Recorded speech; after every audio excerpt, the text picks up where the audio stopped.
Identify the following retractor. Is it Langenbeck retractor? Is it Doyne's retractor? Is it Morris? Or is it Devers?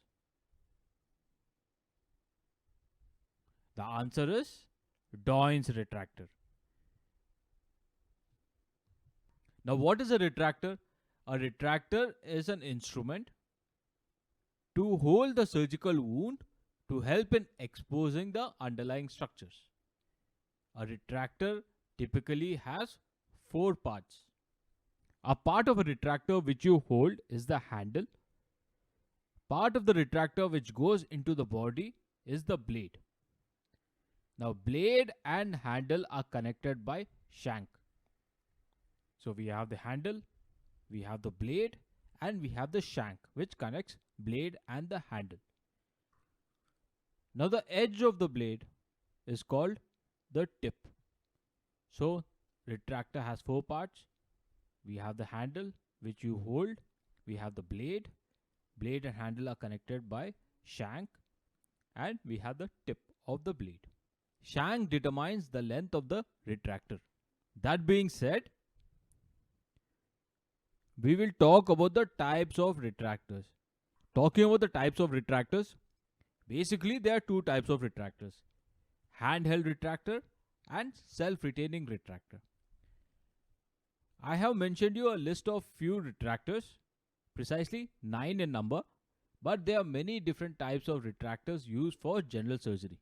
But here are the most commonly used and most commonly tested for your exam. Talking about handheld retractors, I have mentioned 6, which includes Langenbeck retractor, Zernies retractor, Morris retractor, Doyne's, Devers, and Oakman retractor. We will discuss one by one. I will try to make it easy for you to remember. Starting with Langenbeck retractor. Langenbeck starts with L, and Langenbeck retractor looks like L. Alright, it's a small retractor which can be used to retract the skin and subcutaneous tissue. Alright. Talking about the next retractor is Zernies retractor. Remember, the C is silent. So Zernies, it almost starts with a Z. So Zernies looks like a Z. Zernies retractor looks like a Z, whereas Langenbeck's retractor looks like a L.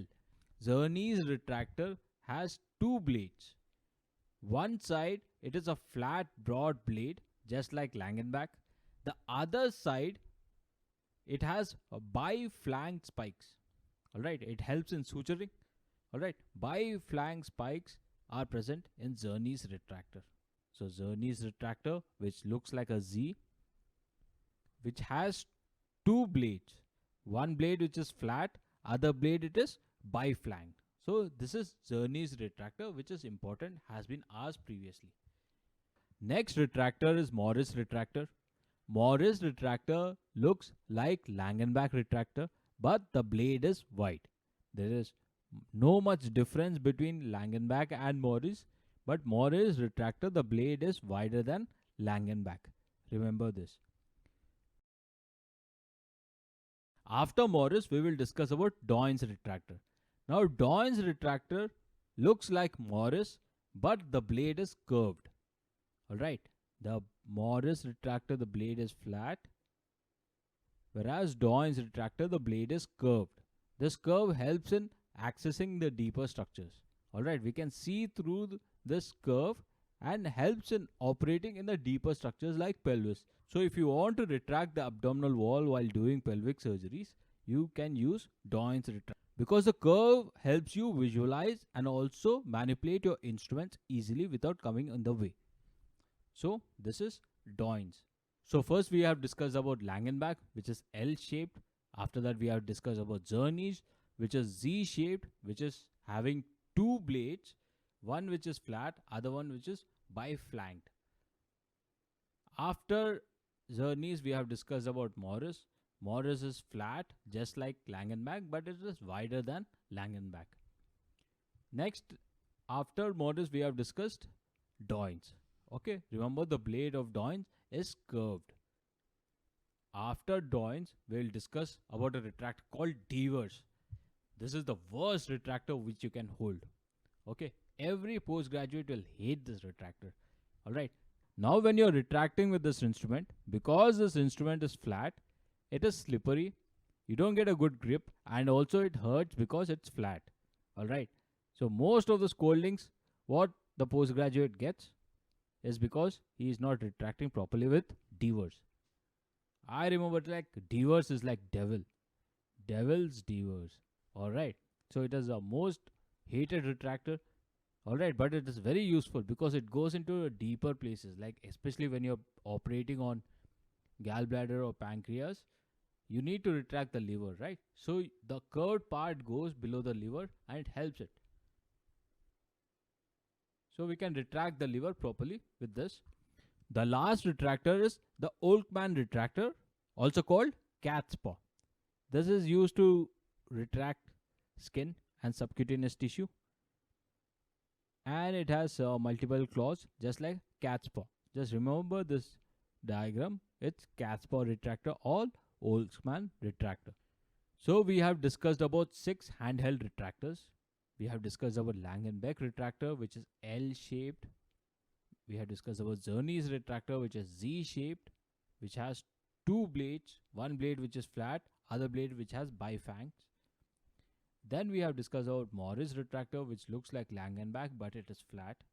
Then we have discussed about Doynes retractor, which looks like Morris but it has a curve. Next we have discussed about Devers retractor, horrible retractor, which is flat. It has a flat handle, flat blade, flat shank, so it hurts when you retract it.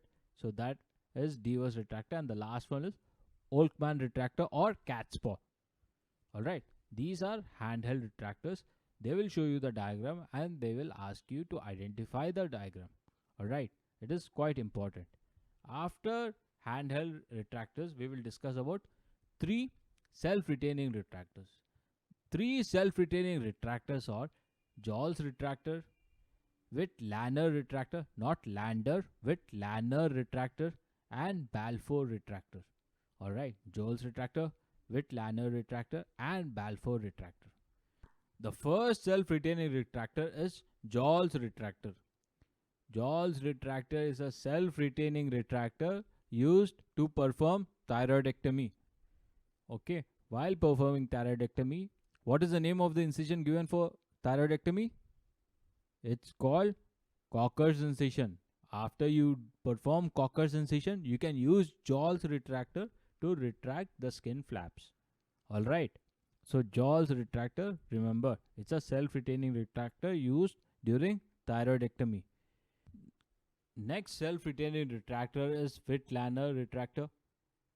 Even Witt-Lanner retractor is used to retract skin and can be used while performing minor surgeries such as hernia repair.